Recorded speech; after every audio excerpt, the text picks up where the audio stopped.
1, 2, 3, let's go!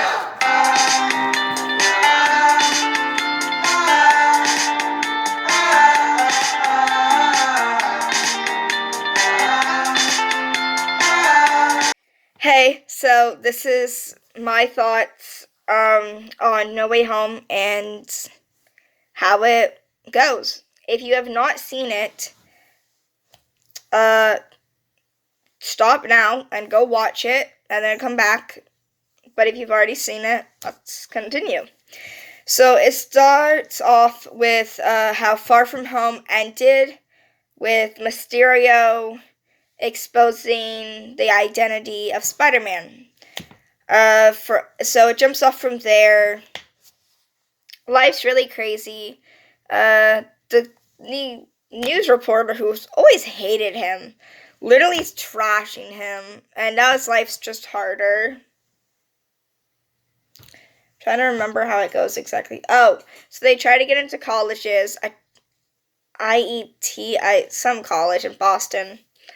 Sorry if I didn't get the name right. I probably didn't. But,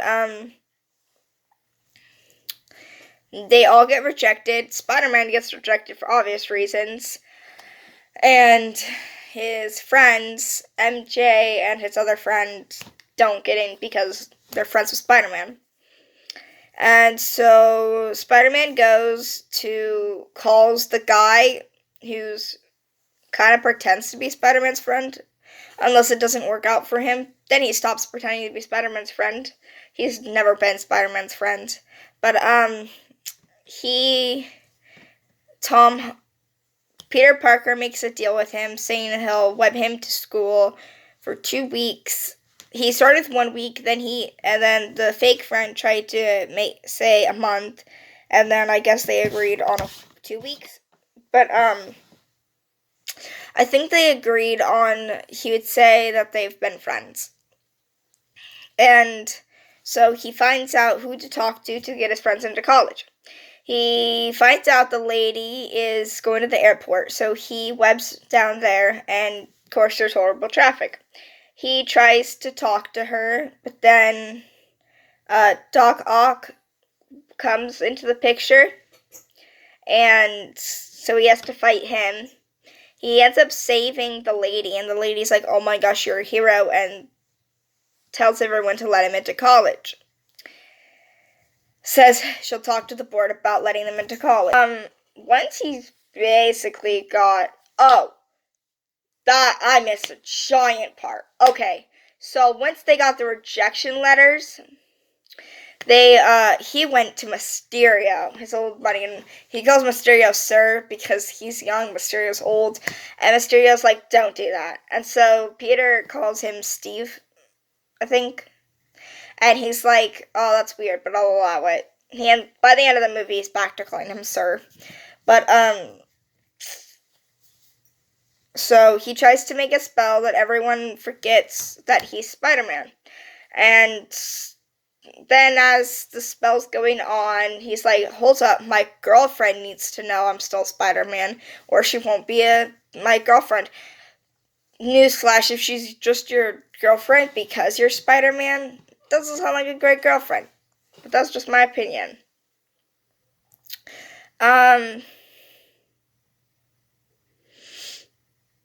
So he keeps adding people. Doesn't work. Kind of explodes. He gets in his ball. He puts that ball in a box. All 3 things magic, right? And so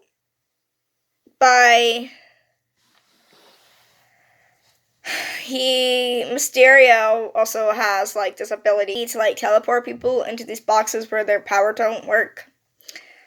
And so Mysterio gets Doc Ock in one. He explains that he felt a presence that wasn't supposed to be being felt. Anyway, he goes into the sewers. He finds a green, slimy lizard person. I know the name. I don't remember the name right now. Later, he has not all 5. There's the lizard person, Doc Ock, the Green Goblin, electrical person, sand person. I think there was 6. 5 or 6 bad guys, right? And I'm like, let's have all the bad guys in one room, because that's a genius idea. Then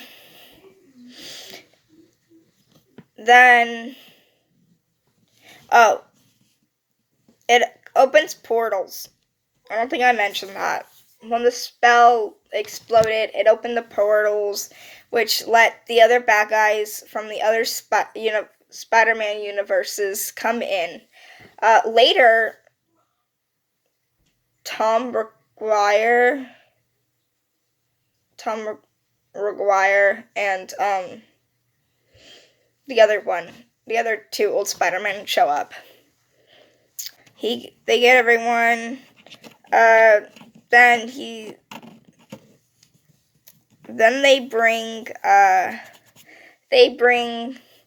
MJ and his friends in to the secret lab, and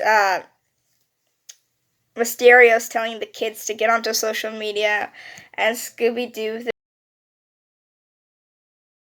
and MJ's like, I could think of some magic words as well, and one, for instance, is please. And this is almost my favorite part of the movie. One of my favorite parts. It's when he goes, please, Scooby-Doo this. Oh, so funny. Anyway. So they bring it up. MJ tries to blame it on Mysterio. Mysterio blames it on Tom. Everyone's blaming each other. They are like, great, we have the box, let's just send them all back. But then Tom finds out everyone's gonna die if they go back. Spider-Man 1 is gonna finds out that they're all gonna die if they go back to their own universes. And he doesn't want them to die. So he takes the ball. Mysterio takes Spider-Man 1, who's Tom, into this virtual world where Mysterio controls everything. Tom ends up winning, and going back, they try to fix all the problems. Aunt May says the iconic line, with great power comes great responsibility. Aunt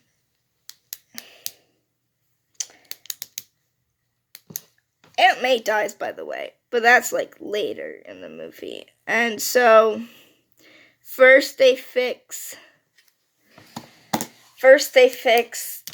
Doc Ock, and then they're trying to fix everyone else, but Green Goblin takes over the guy's body again, and he gets everyone else to agree, and everyone ends up going bad again. So, at first, there were about 3 times I thought the movie was going to end, and only the 3rd was when it did end. Actually, 4 times I thought it was going to end then. First time, I was like, so you're just going to capture them and then send them back? This is the shortest movie ever. Then when they started fixing it, I was like, so you're going to fix them, capture them, fix them, then send them back. That didn't happen. And then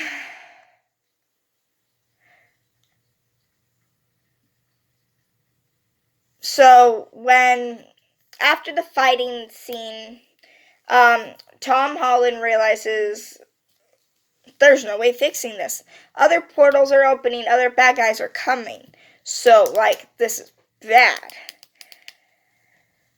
So he's like, can you do he goes to Mysterio and goes, can you do a spell for when everyone will forget? And he's like, nope, it's too late for that, we messed up. And he goes, no, everyone forgets who I am, I disappear. And he's like, yeah, it'd work, but I won't do it. And he's like, no, you have to do it. And so he does do it. And he's like, it was good knowing you. He gives him a few minutes to go say his goodbyes. MJ and him kiss. And MJ and him kiss. And then he jumps off the building. swings away. And I was like, that's how it's going to end. But it doesn't end. And so, then, during one of the fight scenes, the first fight scenes, when all the bad guys go bad in, Happy's apartment, because that's where they were hiding, because, everyone wanted, every news station was following them. And so,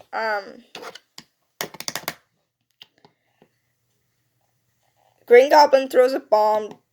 Spider-Man goes to catch it. I honestly don't know what catching is gonna do for you. Not much. And so, from that, it goes off. First, everyone should have died. Like, speaking that the bomb went off right next to them, literally everyone should have died.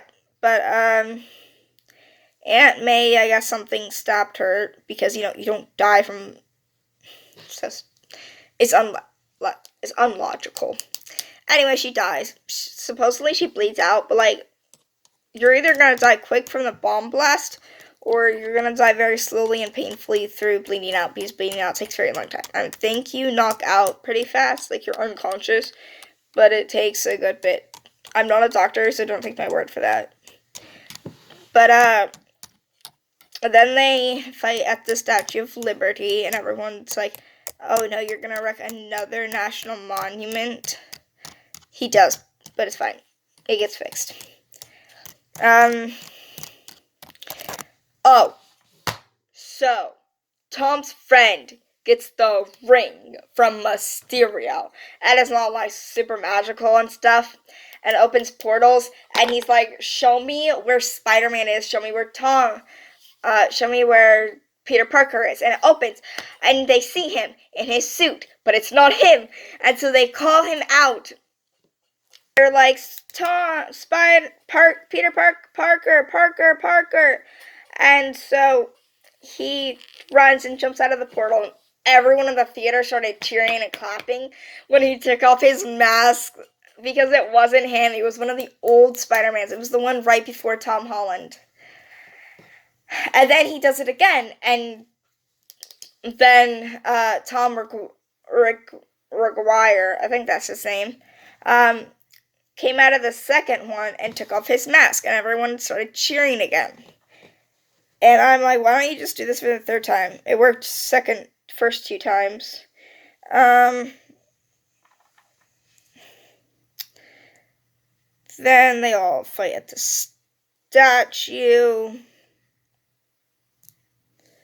Yeah, they all fight at the Statue of Liberty. Oh, Tom's about to kill Green Goblin, but Spider-Man 2 steps in and is like, you can't do that. Gets stabbed by Green Goblin. Somehow he doesn't bleed out. And,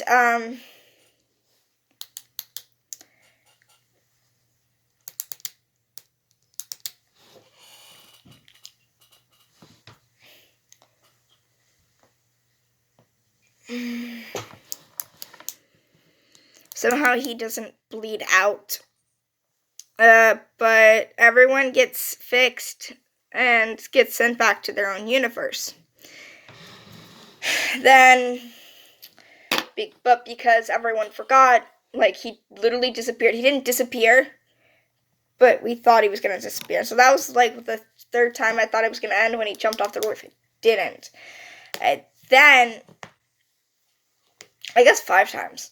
And so then he tries to go back to the cafe and is like, I'll take a coffee and a donut. And I just wanted him to go, we used to date, let's date again. And I did not want him walking out that door without something, but he did. Anyway, so he goes to college. He has his dorm. His dorm don't look like a dorm, it looks like an apartment, but we're not gonna judge on that. And so, from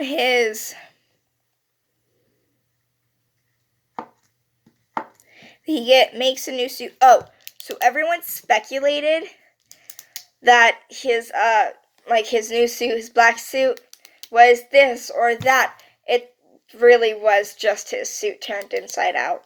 Not that exciting. I was hoping for something a little more exciting.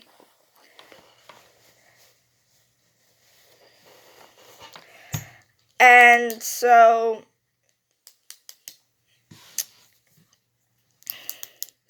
the fourth time I thought it was going to end was when Spider-Man climbed out the window from college with his new suit. Oh, he's in Boston now.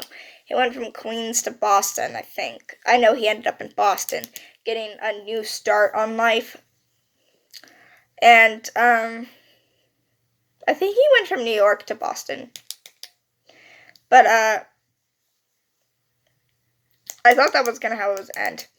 But how it actually ends is when he's swinging above Boston, and as he's falling, it ends. But the actual ending is when. So in the trailer, you see Venom is in it. We all thought Venom was gonna have a bigger part in the movie because everyone forgot who he was and stuff. I was like, wow, you're ending this very badly. Like, I did not think this is how it was going to end. Like, you're not leaving any room for a new movie. But you see Venom in a restaurant trying to collect information on everything that's happening. But then as he's doing that, the guy he's talking to doesn't speak English very well either. As he's doing that, he gets put back to his his universe, but a little bit of Venom ends up on the table. And the last scene of the movie is when a little piece of Venom is on the table, like, kind of scooting away. And it was really good. By the end of the movie, he doesn't have the black and gold suit. He has his normal red and white suit because he sewed his own suit. Aunt May does actually die. No one else dies, though, I don't think. But, like, as I was watching it, the biggest thing I could think of is the property damage. All that money. But it was good. I'd have to rate it, I don't know. It was literally the best movie ever. And so, I want to give it a 10 out of 10. But I also feel there's always room for improvement. But I don't know how this movie can be improved. It kind of make the ending a little harder if he did talk to Gwen MJ, but, like, I don't know. I want to say they should get back together, but I don't know what the second movie holds. So I'm going to say it was a 10 out of 10 because, man, it was so good. So many old characters came back, and I don't know how they're going to up it the next one. My brother thinks they're going to up it because Venom will be in it. But, like, I don't know. I don't think you can up this. This is actually the first Spider-Man movie that did not come out in, like, June or, like, summer. It came out on Christmas. And the ending is themed around Christmas. But it was really good. Very, very good. And yeah, those were my thoughts on No Way Home. I'd rate it a 10 out of 10. Best, like, movie ever. So freaking good. Can't wait for the next one. Make sure you subscribe, and leave a like. And I'll see you guys next time. Bye.